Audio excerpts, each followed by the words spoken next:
இது நம்ம சேனல் ஸ்ரீ கதை நேரம். எல்லாருக்கும் பிடிச்ச சேனல். சகல வளம் தரும் குபேர விளக்கு ஏற்றி வழிபடும் முறைகள். குபேர விளக்கு ஏற்றி வழிபட்டு நம் வாழ்வில் செல்வமும் வளமும் பெற்று பெருவாழ்வு வாழலாம். செல்வத்தின் அதிபதியாக குபேரர் விளங்குகிறார். அவரை நாம் வணங்கி வர அவரின் அருள் கிடைத்து வாழ்வில் வளம் பெறலாம். அவரின் அருள் பெற குபேரர் விளக்கில் தீபமேற்றி வழிபட வேண்டும். குபேர விளக்கை ஏற்ற சரியான தினமாக வியாழக்கிழமை பார்க்கப்படுகின்றது.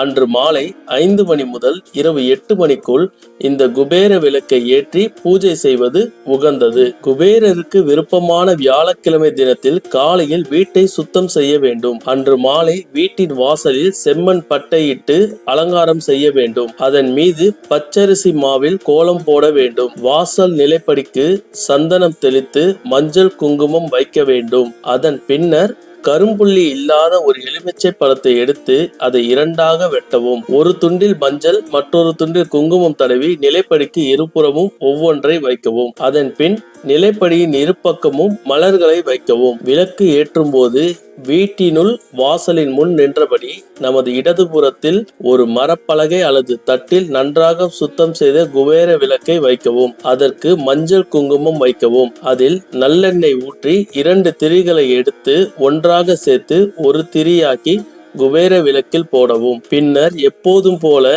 வீட்டின் பூஜை அறையில் விளக்கை ஏற்றிவிட்டு பின் குபேர விளக்கிலும் தீபத்தை ஏற்ற வேண்டும். குபேர தீபத்தை குபேரன் காயத்ரி மந்திரம் சொல்லிக்கொண்டே ஏற்றலாம். ஓம் யஷ ராஜாய வித்மகே வைஸ்ரவநாய தீமகி தன்னோ குபேர பிரசோதயாத். இப்படி செய்வதால் நமக்கு குபேரரின் அருள் கிடைத்து குடும்பத்தில் அனைத்து செல்வங்களும் கிடைக்கும் என்பது ஐதீகம். தொடர்ந்து குபேர விளக்கை ஏற்றி வழிபட்டு வந்தால் குடும்பத்தில் இருந்த துன்பங்கள், கடன் பிரச்சனைகள், சங்கடங்கள் அனைத்தும் நீங்கி நல்வாழ்வு கிடைக்கும்.